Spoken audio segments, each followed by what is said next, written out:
Have you ever felt that little bit of friction between, the religion you might see in big institutions and your own personal feeling of spirituality? Well, today we're diving into a really thought-provoking piece from the Meda Foundation called Hidden Hand of Religion.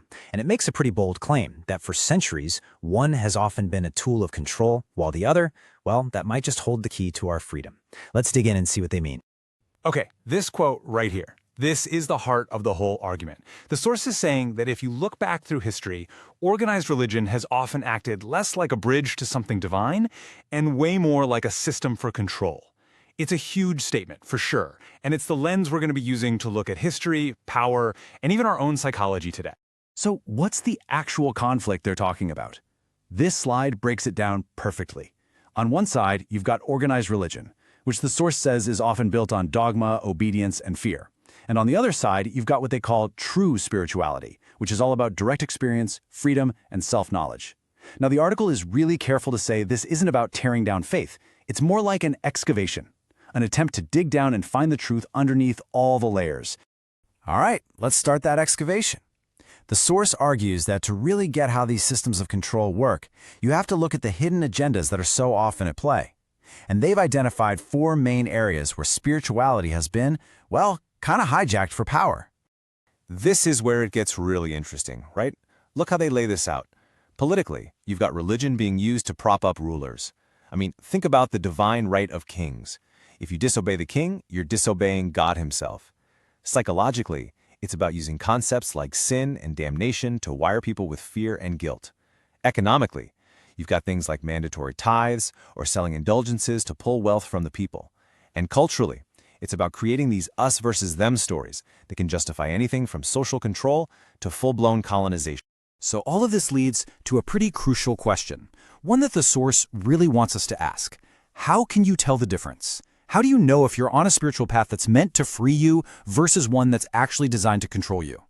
Well, the article suggests we look for a few key warning signs. First up, what happens when you start asking tough questions? The source's argument is that any system that's afraid of questions is probably afraid of the truth. If doubt is treated like it's a sin, or if people who ask questions get shamed or pushed out, that's a huge red flag that what's really valued is obedience, not real, honest understanding. The second big warning sign is this claim of exclusivity. Does the system teach that it has the one and only path to truth or salvation, and that every other way is just flat out wrong or even evil? This whole monopoly on truth thing is described as a super powerful tool for keeping followers from ever looking outside the box and for creating this deep fear of ever leaving the group. And third, is spirituality basically turned into a marketplace? The source talks about something it calls spiritual blackmail. This idea that you can buy blessings or divine favor or even a ticket to the afterlife with your donations. The article warns that the moment grace gets a price tag, it's not really grace anymore, is it? It's just a transaction, and one that's designed to benefit the institution. Okay, so after laying out all the problems, the source doesn't just, leave us hanging. It makes a really important shift from taking things apart to actually building something new. It offers a kind of practical guide for what it calls reclaiming your own authentic spirituality. And the path to freedom they describe is basically a 5-step journey. It all starts with a detox, stepping back from all the outside voices to give yourself some mental space. Then it's about deep reflection, to figure out what you actually believe. From there, you start this independent study, exploring all kinds of wisdom. And the last 2 steps are all about connection. First, building new communities based on exploring together, not on rigid rules. And finally, living out your real values through your actions. The big takeaway is that this is an active, personal journey. Now, this slide points out a really important idea in the article, the difference between some moral code that's forced on you and what they call universal ethics. See, these aren't rules that you have to submit to. They're truths that supposedly feed the soul. Things like compassion, honesty, integrity, the kind of stuff that just feels right deep down instead of being handed to you by some outside authority. So, where does all this lead us? Well, the article wraps up by calling for a big shift. A move away from these static, rigid belief systems. It's really making a case for a new era of spirituality, one that's dynamic, totally personal, and most importantly, evolves with us as we grow and learn. This last quote from the source just nails that idea, doesn't it?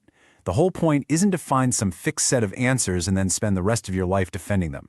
Instead, it's about engaging in an ever-unfolding dance. It's a living, breathing thing that grows and deepens as you do.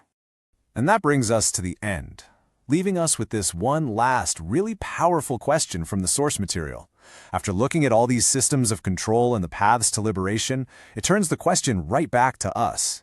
It's a prompt to not just think about this stuff, but to really reflect on what it means for our own lives. So, what does your spiritual freedom look like?